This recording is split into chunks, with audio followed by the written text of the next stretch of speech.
Sik Gus, aja lunga dhisik. Iki wong semuanya sudah tahu sampean alim, menerangkannya enak, fikhan wa usulian wa tafsiran. Cuma mereka yang tanya itu, biyen belajar piye kok iso alim kaya ngono, ya kan?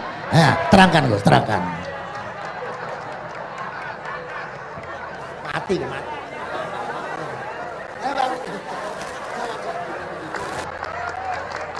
Setuju kan, setuju?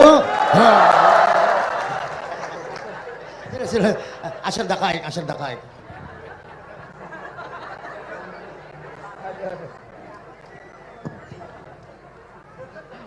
Andaikan pertanyaan itu ke Mbah Mun, mungkin jawabnya gurune sopo.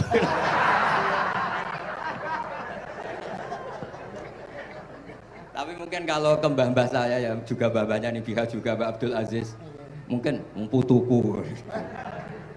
Tapi kalau saya ingin cerita tentang saya paling ya, aku sregep. Yang jelas tuh dari kafadlu wa yuti apa? Mayas. Tapi gini, kalau ini menghormati bahasa saya ini, kalau ijazah begini, dulu Mbak Mun tuh sering cerita, juga bahasa. Kena kepengen ngalim, ku sinau sedurunge ngaji. Ya, misalnya kamu ngaji takrib atau ngaji wahab sama Mbah Mun, kamu baca dulu. Sebelum ngaji. Nah, setelah dibaca, misalnya kamu baca rofa, kok Mbah Mun baca jer, kamu baca jer, Mbah Mun baca rofa, berarti goblok tulen. Karena semua teori Anda kok salah. Ya misalnya Mbah Mun baca wadakaro sopa al-musonifu, kamu baca wadakaro musonif. Berarti kan goblok banget itu. Ya kan ada cerita gitu, ada orang tuh nggak tahu betul, Gus maknanya lam tardiman itu apa? Lam tardiman dicari di kamus tuh udah ada, ternyata itu di khet lam tarodaman. Dia baca satu lam tardiman, dicari di kamus sampai hidup mati lagi ya nggak ada. Nah, jadi kamu baca dulu, misalnya di bab khet lam taro naringali sapa mar'ah daman ing geteh. Ternyata ngaji Mbah Mun paginya jadi baca lam taro daman. Jadi kalau kamu malamnya baca lam tardiman loh kok. Jadi itu kata Dewe Mbah Mun mergo sorokan kabeh santriku ora mungkin. Carane ngecek kebenaran Anda yo maca sik. Nanti kalau kemiripannya 50% ya separuh alim. Kalau 70% ya serondo alim. Tapi nanti kalau kemiripannya sampai 100% dan berkali-kali, ya berarti kan sudah luar biasa. Jadi yang ngaji sama Ki Mustafa, Ki Niam, saya mohon santri-santri itu belajar dulu. Biar bisa ngecek nanti guru saya baca kayak apa. Podo salah ya, Gus. Kenapa lah? Podo salah. Karena kiai itu kalau salah ya mau ngalah. Ini ceritanya Mbah Mun betul. Ada kiai menawa nggak tahu apa kakean mergawe kakean politik nggak tahu. Wal babi lan walang. Terus ada santri, kula gak ada makna kok lawang. Ya walang sing ning lawang cung. Mau ngalah. Terus watini lan wit alu. Gurune maca alu. Kula gak ada makna kok elo. Lah ya wit telu kena nggo alu. Tapi saya menangi kiai itu kalah sama santri itu. Saroko nyolong sapa wong albedo tangi anduk. Terus gurunya kaget. Cung kok anduk, cung. Bareng didelok endok. Karena kalau pegon kan anduk sama endok itu padha wae. Ini ada padha. Tapi kiainya akhirnya kalah. Memangnya nyolong anduk boleh? Yo ora, cung, yo haram, yo padha wae kalau gitu nyolong. Nyolong endok ya haram, nyolong anduk haram. Lo cerita itu masyhur itu. Kalau cerita yang terkenal di Lirboyo itu kan ada santri dari Jakarta di kelas. Gurunya bilang Ja'a Zaidun, Zaid datang. Waro'a itu Zaidan, saya melihat. Si murid ini itu melihat pintu terus. Lama-lama gurunya itu tersinggung. Kamu diajari pelengahan nggak sopan. Habis Ustadz bohong. Lah kenapa bohong? Katanya Ja'a Zaidun, Ra'aitu Zaidan. Zaidnya mana?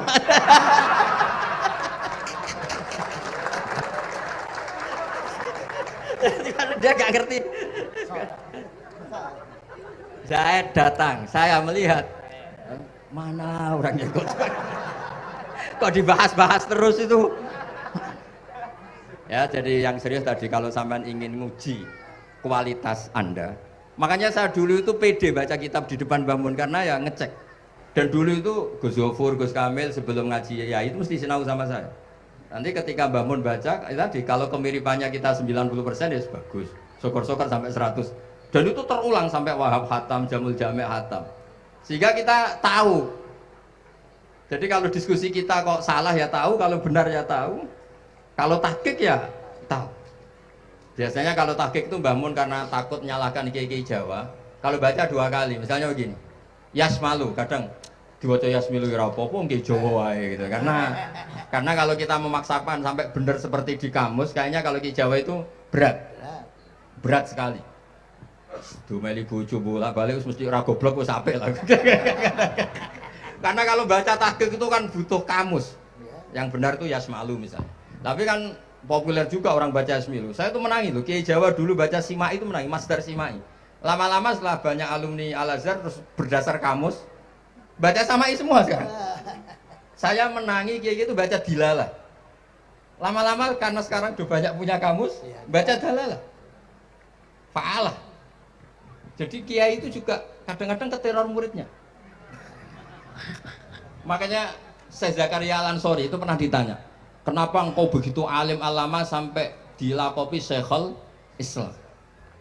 Kata beliau itu lucu jawabannya, karena saya ini orang yang sial. Saya dulu punya guru namanya Ibnu Hajar Al-Asqalani dan punya murid namanya Ibnu Hajar Al-Haytami. Kata beliau, dukik tu bena hajaro ini. Saya ini digebek 2 batu. Kalau mau ngaji takut saya minta ampun karena disuruh baca sama Ibnu Hajar Al-Asqalani. Kalau mau ngajar takutnya saya bukan main karena Ibnu Hajar Al-Haytami itu cerdasnya bukan main. Jadi kalau saya salah itu konangan. Akhirnya dia jadi orang sial tadi. Mau ngaji ya belajar, mau ngajar ya belajar. Makanya meskipun ini pernah sepuh saya tidak berani ngaji beliau. Wah mesti meriang saya kalau ngaji. Jadi yang terkenal alim-alim mohon ngajinya dikurangi ya, karena ini kasihan gurunya. Kasihan gurunya. Nggih, Bon cekap. Bon, itu catat ya. Sebelum ngaji baca dulu. Satu lagi, Gus. Sampean ketoke kayak desa kok kuliah. Kamu tuh kuliah? Oh, nggih nggih. Pun dari belajar dari mana sampai kemana Gus jenengan? Dari Mondok sampai ke Jogja sampai Putih. Monggo.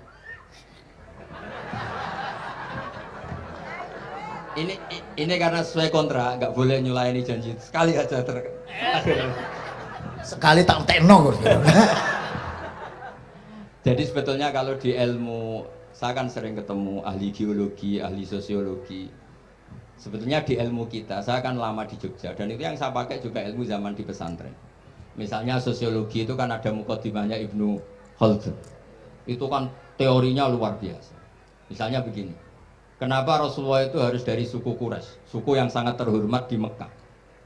Itu secara teori sosiologi loh, bukan teori nubuah. Kata Ibnu Khaldun, Nabi itu mesti final dari kaum itu aneh. Saya ulang lagi, Nabi itu final dari kaum pasti aneh. Nah masa aneh-aneh ini ditoleransi oleh umatnya karena beliau dari suku yang terhormat. Coba kalau dia dari suku, beliau dari suku yang hina, pasti pas aneh-aneh langsung diadili. Ya kalau di NU lah, ndak Gus Dur kok bikin aneh-aneh di NU kan langsung tuntas. Tapi berhubung Gus Dur cucu Mbah Hasyim, orang itu mentoleransi, bahkan mengira jangan-jangan teori beliau lebih baik ketimbang kita. Nah makanya terus kata Ibnu Khaldun, ma ba'atsawu nabiyan illa fi mana'atin min qaumin, tidak ada nabi diutus kecuali dari kaum terbaik supaya masa-masa transisi ini nggak ada perlawanan. Nah, itu namanya sosiologi. Sehingga beliau ngendikan, ini versi tarikh bukan versi Ibnu Khaldun saja. Ketika sahabat disuruh hijrah karena disakiti orang kafir Quraisy, lah engkau sendiri ya Rasulullah, saya ini orang Quraisy, nggak akan ngalami yang seperti Anda alami. Nah itu namanya sosiologi. Begitu juga matematika. Saya sering ketemu pakar matematika dari UI, dari UGM. Misalnya bilang zakat kan 2,5% misalnya zakat tidak. Saya bilang kalau ngitung itu porogapit, padahal kita zaman sekolah porogapit itu pantangan.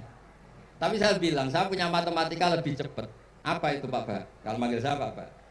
Kalau di kitab disebut rubu'ul usur apa? Jadi bertahap. Misalnya 1 juta, usurnya akan 100.000.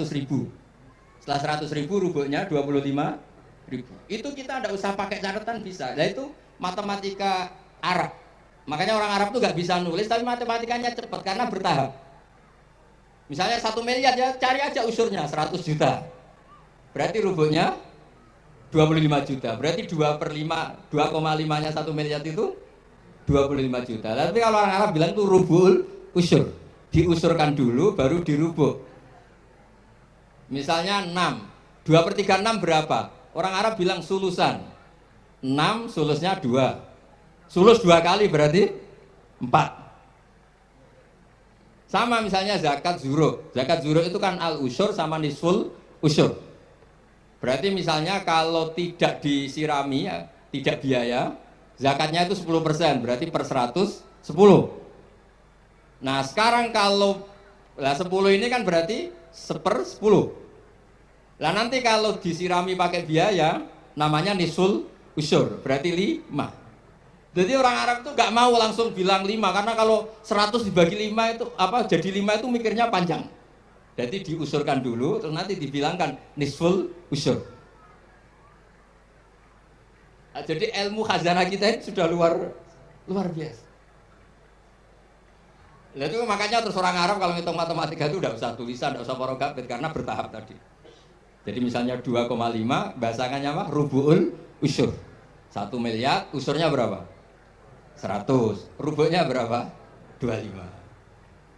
Nah ini semoga buatan ngingkari janji. Wassalamualaikum warahmatullahi wabarakatuh. Matur. Sebetulnya masih ada satu lagi, cuma ampun. Beliau adalah sangat hafal dengan nu'util masyayikh.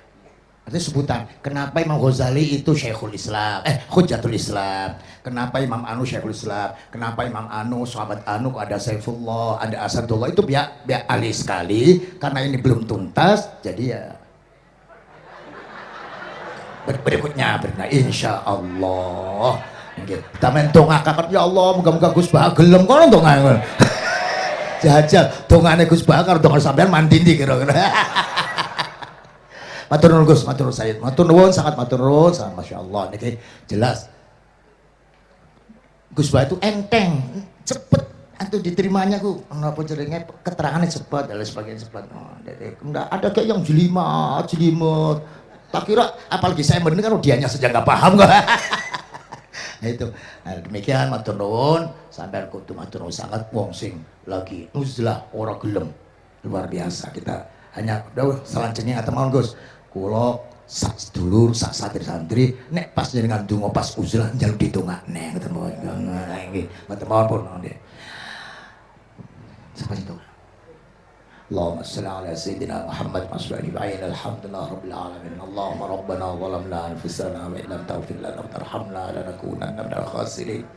Allahumma ya Fattah ya khairal fatihin iftah qulubana washrah sudurana waj'al ulumana nafi'ah waj'al a'malana salihah waj'al dhurriyyatina thayyibah waj'al hayatana hayatan mutma'innah marzuqah salimah minal afat wal balaya rahmatika ya arhamar rahimin. Allahumma ya latifan bi khalqih wa ya aliman bi khalqih wa ya khabiran bi khalqih ultuh bina ya Allah fi qadai hawaijina kulliha min hayat dunya wal akhirah ya latif ya alim ya khabir la ilaha illa anta subhanaka inni kuntu minadh dhalimin la hawla wa la quwwata illa billahi sallallahu alaihi wasallam Muhammad.